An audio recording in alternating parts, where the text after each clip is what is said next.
और चलिए बिहार से बड़ी खबर आपको बताएंगे, जहां पर आरा में रेस्टोरेंट मैनेजर की गोली मारकर हत्या कर दी गई। मैनेजर की हत्या के बाद बदमाश मौके से फरार हो गया। आरा पुलिस फिलहाल इस पूरे मामले में जांच कर रही है। तो देखिए, एक बार फिर से बिहार में अपराधियों का तांडव देखने को मिला है। आरा की ये खबर है, जहां पर रेस्टोरेंट मैनेजर की गोली मारकर हत्या कर दी गई है और हत्या करने के बाद आरोपी भी फरार हो गया। हालांकि पुलिस इस पूरे मामले में जांच कर रही है, किस वजह से हत्या की गई, क्या कोई पुरानी रंजिश रही, क्या आपसी विवाद रहा, तो ऐसे तमाम मुद्दों पर पुलिस फिलहाल पूछताछ कर रही है। लेकिन बड़ी खबर आपको यहां पर आरा से बता दें, जहां पर मैनेजर की गोली मारकर हत्या कर दी गई। तो बिहार से बड़ी खबर है और देखिए, ऐसे में लगातार आपने देखा कि कैसे वहां पर जो बदमाश है उनमें फिलहाल पुलिस का खौफ नहीं रहा। बहरहाल आगे बढ़ते हैं। साध्वी प्रज्ञा ठाकुर ने कांग्रेस पर हमला बोला, कांग्रेस का विचार देश हित में नहीं, ये उन्होंने कहा। हिंदूवादी नेताओं को जेल भेजने का षड्यंत्र किया, कश्मीर से हटाया 370, अब पीओके बाकी, अयोध्या में बना मंदिर, अब काशी मथुरा की बारी। तो ये प्रज्ञा सिंह ठाकुर भोपाल से सांसद हैं बीजेपी की, उन्होंने कांग्रेस पर तीखा वार किया है और एक बार फिर से उन्होंने इस बात का जिक्र किया कि अयोध्या में बना मंदिर और अब काशी मथुरा बाकी है। और खबरों में अब वक्त है अखबार की सुर्खियों के साथ में आपको रूबरू करवाने का। बात करेंगे हरियाणा के नूहू की, क्योंकि नूहू से लगातार ऐसी खबरें सामने आ रही है। और बीते एक महीने की बात करें तो नूहू लगातार सुर्खियों में और विवादों में बना हुआ है। पिछले महीने जो कुछ तस्वीरें नूहू से सामने आई वो हैरान करने वाली थी, बेहद सवाल उसके ऊपर खड़े किए गए। अभी के अगर बात करें तो नूहू में सांप्रदायिक हिंसा की आग अभी बुझने का नाम नहीं ले रही है। यहां पर जलाभिषेक की यात्रा करने के लिए हिंदू पक्ष की ओर से कहा गया, वीएचपी की ओर से कहा गया कि हम यात्रा निकालेंगे, जिसके ऊपर हरियाणा पुलिस ने मना कर दिया कि यात्रा की अनुमति नहीं दी जाती है। और फिलहाल एहतियाती कदम उठाते हुए पलक यहां पर तमाम जो रिस्ट्रिक्शंस है वो भी लगा दिए गए। धारा 144 लगा दी गई है, इंटरनेट सेवा बंद कर दी गई, क्योंकि पिछले महीने जो आग भड़की थी हिंसा की, सांप्रदायिक हिंसा की, वो अभी तक उसके घाव भरे नहीं है और एहतियाती कदम उठाना बेहद जरूरी। बिल्कुल साक्षी, और इसी को जानने के लिए हमारे सहयोगी भी ग्राउंड जीरो पर मौजूद है। अक्षय और सुरेश वहां पर मौजूद हैं, उनसे भी हम एक बार तस्वीरें देखेंगे वहां पर भी, क्योंकि जो हालात फिलहाल बने हुए हैं नूह में वो काफी परेशान करने वाले। अक्षय जुड़ गए हैं, सुरेश जुड़ गए हैं। अक्षय, मैं आपके पास आऊंगी। अक्षय, आप किस लोकेशन पर फिलहाल मौजूद हैं और वहां की स्थिति फिलहाल क्या है वो आप जरा बताइएगा। देखिए पलक, मैं नूह में मौजूद हूँ और यहाँ पर इंटरनेट सेवा बाधित कर दी गई है, 144 धारा लगाई गई है और साफ तौर पर है कि कुछ लोगों को ही अनुमति है कि वो जा करके जलाभिषेक कर सकते हैं। यहाँ पर किसी शोभा यात्रा निकालने से बिल्कुल मनाही कर दी गई है। जुलूस में आप नहीं जा सकते। 144 धारा लगाने का मतलब है कि आप 5 लोगों से ज़्यादा इकट्ठा नहीं हो सकते।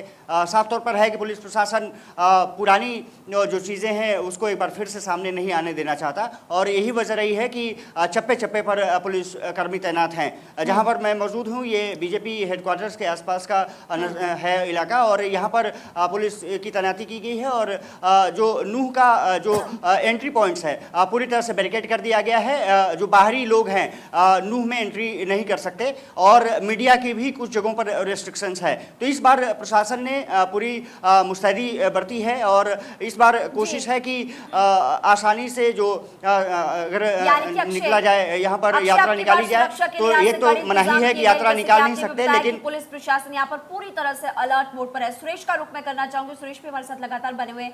सुरेश, यहाँ पर मुख्यमंत्री की तरफ से पहले अपील कर दी गई है कि आप जो आपके आसपास मंदिर है वहां पर जाकर जलाभिषेक कीजिए, लेकिन यहाँ पर यात्रा नहीं निकाली जाएगी।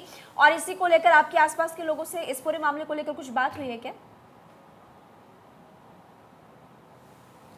जी बिल्कुल, इस समय हम लोग जो है सोहना के बॉर्डर पर खड़े हुए हैं और जिस तरीके से विश्व हिंदू परिषद ने ऐलान किया था कि शोभा यात्रा निकलेगी, हालांकि हरियाणा सरकार ने शोभा यात्रा को लेकर साफ कर दिया था कि शोभा यात्रा नहीं निकलेगी और उसी को देखते हुए उनके ऐलान के बाद से यहाँ पर सुरक्षा के काफ़ी पुख्ता इंतजाम किए गए। जैसे बता दें कि ये नूह जाने वाला रास्ता है और इस रास्ते पे आप देखिए कि 4 लेयर की सिक्योरिटी है, यानी कि 4 तरीके से बैरिकेटिंग की गई है और यहाँ से किसी को भी जाने आगे नहीं दिया जा रहा है। सिर्फ उन्हीं लोगों को जाने दिया है कि अनुमति दी जा रही है जिनके पास कोई वैलिड आई कार्ड है, कोई पहचान पत्र है, यानी उसके अलावा किसी को भी जाने की अनुमति नहीं है। क्योंकि जिस तरीके से यहाँ खबर मिली थी कि विश्व हिंदू परिषद या धार्मिक नेता हैं वो जो इकट्ठे हो सकते हैं, उसके बाद से हरियाणा पुलिस ने इस तरह के पुख्ता इंतजाम किए गए।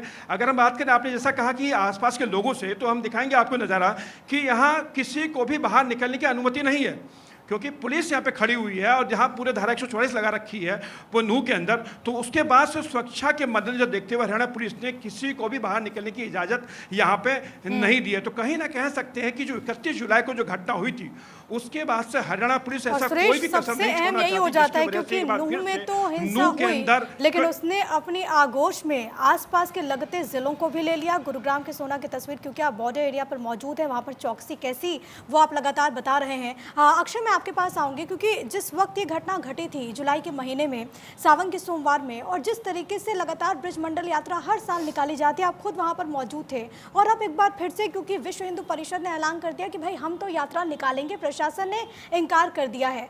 कितनी तब्दीलियां आपको सुरक्षा के लिहाज से नजर आ रही हैं? क्या इस बार प्रशासन पूरी तरीके से चौकस है, ये भी बताइए, और साथ ही ये भी बताइएगा कि अब आगे क्या, वीएचपी की आगे की स्ट्रैटेजी क्या?